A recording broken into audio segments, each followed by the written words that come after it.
Bien, y en este último bloque nada mejor para cerrar el programa, el previo a las elecciones nacionales de este domingo, que una charla con un especialista como Lucio Guberman, consultor político de primer nivel a nivel nacional. Lucio, buenas noches, ¿cómo te va?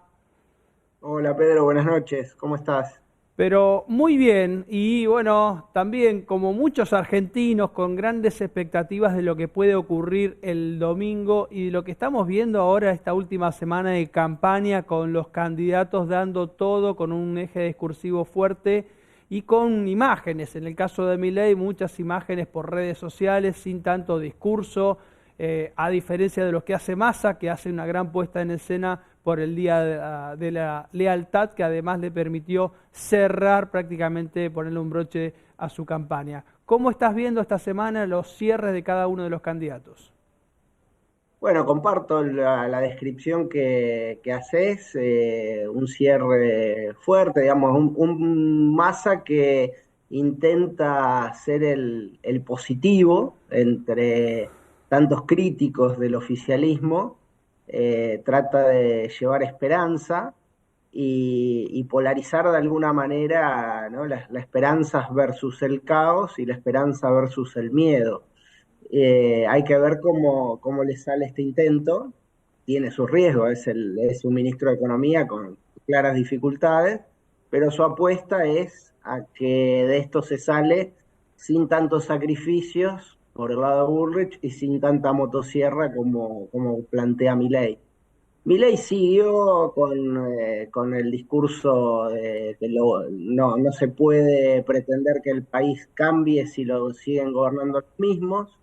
Y Bullrich es la primera vez en toda la campaña que empieza a intentar tocar un poco más a Milei, ¿no? Con esta idea de criticar hasta en sus spots de radio y TV la reunión con Barrio Nuevo y mostrando que finalmente Milei también para gobernar va a tener que apelar a la negociación política y que al contrario del respaldo que tiene ella, se la pudo ver con los gobernadores electos de varias provincias también en los spots, a diferencia del cambio que propone ella, el de Milei es un cambio muy en solitario, podríamos decir casi utópico. Entonces por Bien. esos ejes van las tres campañas en el final. Bueno, estamos viendo que en el caso de Sergio Massa es él muy personalista porque ha dejado afuera de la campaña al presidente, a la vicepresidenta e incluso a su compañero de fórmula, el santafesino Agustín Rossi. Es Massa y sus propuestas. Este no es mi gobierno, mi gobierno empieza en diciembre. Esos son los ejes quizás de Sergio Massa, ¿estás de acuerdo? Sí, a ver, estratégicamente es tal como lo decís, Pedro, y es razonable porque todo el peronismo sabe, y el kirchnerismo más todavía, digamos, como una parte más pequeña dentro del peronismo, que todo el voto de esa simpatía partidaria está dentro del voto a masa y que si sobreactúan su presencia le restan. Entiendo que salvo Kicillof, que en provincia de Buenos Aires tiene una intención de voto más alta que la de Massa, y que ayer hizo un cierre apoyándolo fuertemente y pidiendo que no sea solo el voto para él en provincia, sino que sea con Massa. Salvo ese pedazo de peronismo bonaerense o de kirchnerismo bonaerense, en el resto del país es poco lo que le puede agregar y sí es más bien piantaboto la figura del kirchnerismo y ya lo tiene adentro. Entonces es razonable que Massa trate de mostrarse como una nueva etapa, ¿no? Inaugurar el masismo como etapa superadora del peronismo, ¿no? El peronismo siempre se va reconvirtiendo de acuerdo al liderazgo coyuntural. Fue menemismo, fue kirchnerismo, ahora sería masismo. Ujú. Y en esa propuesta hay bueno, está la apuesta de Massa a llegar al balotaje. Hace unos días, hace una semana, estuvo Mauricio Macri aquí en Rafaela y también había venido Patricia Bullrich, prácticamente la única candidata a presidenta que pasó por Rafaela. Bueno, en este caso lo que intentan hablar es de Patricia Bullrich y equipo. No hablaron tanto de sus ideas en el gobierno, solamente el eje discursivo es destruir al kirchnerismo y después mostrar equipo, sumar a Rodríguez Larreta y a la red de gobernadores, a intendentes. Esa es la musculatura política de la que habla Patricia Bullrich. ¿Estás de acuerdo también? Sí, creo que ahí hubo un error estratégico, ¿no? En la campaña de Bullrich de arrancar por el Ministerio de Economía y el plan económico de Melconian en lugar de arrancar por la política, cuando Patricia Bullrich claramente no es una candidata que tenga su fortaleza en la técnica económica. O sea, si la gente va a votar pensando en quién va a manejar mejor la economía, Patricia está tercera cómoda. Parece que sus atributos y su ventaja estaba más en un liderazgo fuerte de una serie de equipos distintos a los elencos que ha mostrado el peronismo y que claramente tienen en Horacio Rodríguez Larreta un buen conductor. O sea, la idea de la campaña de las PASO de Juntos por el Cambio era, no lo dijeron así, pero se podría resumir así: Bullrich el liderazgo, Larreta los equipos. Bien. Entonces, tendrían que haber juntado eso mucho antes para darle a quien gane. Si era Larreta el ganador, Patricia le iba a tener que poner fuerza, pero tiene más lógica que lidere el presidente, o la presidenta en este caso, y que los equipos técnicos los ponga un jefe de gabinete, algo que Larreta ya había hecho con Macri en la ciudad, y que es de fácil lectura. Larreta parece eso, parece un gestor más de lo cotidiano, y le faltan algunos atributos del liderazgo, por lo menos del liderazgo como lo entendemos los argentinos, ¿no? Ujú. Bastante sobreactuado, y Bullrich los tiene, pero le faltaba esta pata, y Bueno, sonó medio tardío, ¿no? sí. El dicho dice más vale tarde que nunca, pero sonó muy tardía la incorporación de Larreta, no solo por el apoyo, nadie le traslada a otro candidato los votos que sacó en la primaria de manera automática, pero sí lo hubiera fortalecido en un aspecto que Bullrich en el último, sobre todo en la última etapa de la campaña, dejó entrever que le falta, que es una técnica política más fina, ¿no? Una precisión para los temas de gestión, que no hace falta que tenga el líder. Recordemos a Carlos Menem, digamos, un líder que hizo una transformación, más allá de las valoraciones, es una transformación enorme del país, y nunca se destacó por su sapiencia técnica, sino por su liderazgo. Acá parecía Bullrich, más parecía ese liderazgo, sin detalles técnicos, y Larreta le aportaría eso. Bien. Entiendo que medio tardío. A destiempo, ya con mucha gente decidida con el voto.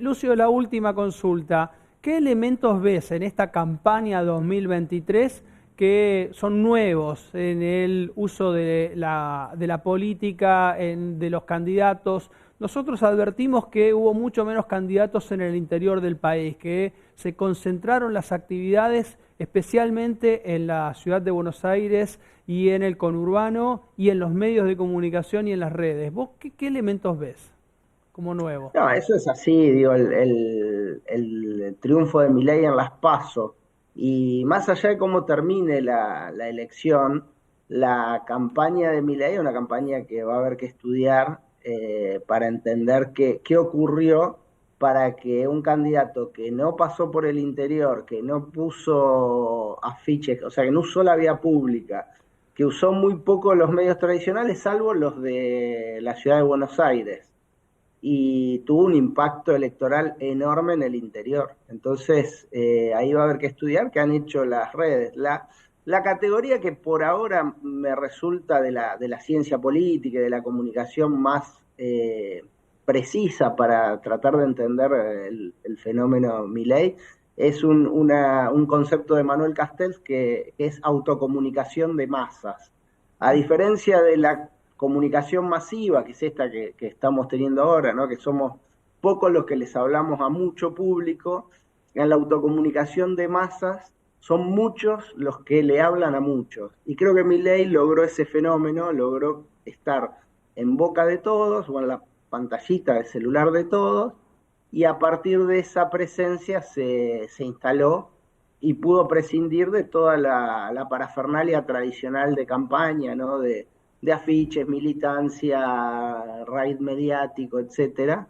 Y va a ser una campaña que va a dar mucho para estudiar, más allá de que los contextos mandan, ¿no? Y evidentemente hay en la población no solamente una decepción de la política, sino también una decepción de dirigencias de todos los ámbitos y también un cansancio del discurso mediático que en buena medida venía favoreciendo a una fuerza política que también había tenido una experiencia de gobierno fracasada, que terminó con derrota electoral, y seguían planteándolo como la única opción hasta que apareció Milei y la propia gente lo tomó como una alternativa a un fracaso del gobierno de Macri y un fracaso del gobierno de los Fernández. Uy, y gente que son de distintos sectores sociales, incluso de sectores considerados vulnerables y votantes típicos del peronismo argentino. Totalmente, sí, se ve una inserción del voto de Milei que a los politólogos nos gusta llamar transversal, digamos, que corta de alguna manera la estructura social, tomando votos de todos los sectores, de todas las edades, y de pasado de voto de distintos partidos, ¿no? Hay votantes de Milei que en el pasado votaron hasta Alfonsín y pareciera bastante lejana una figura de la otra. Bien, Lucio, muchísimas gracias por este tiempo con la última pregunta aquí de Next Rafaela. Un gusto, Pedro, la seguimos cuando quieras. Bárbaro, ahí está. Lucio Guberman, politólogo, consultor, académico también, docente, hablándonos de este escenario electoral ya a muy pocas horas de la votación del domingo, y ahí a la noche vamos a saber qué le depara el destino a la Argentina. A ustedes, gracias por acompañarnos, gracias por la fidelidad de siempre, los auspicios en la voz de Silvana, y nos reencontramos la semana que viene. Auspiciaron en la 7ª temporada de La Última Pregunta. RIMAX, Confianza. Municipalidad de Rafaela. Ferretería La Cañada, donde podés encontrar todo en un mismo lugar. Agua Santafesina Sociedad Anónima. Mutual del Paraná. Pardo, acá podés. Acerma, Voluntad de Acero. Flaming, acompañando los buenos momentos. Senador Alcides Calvo.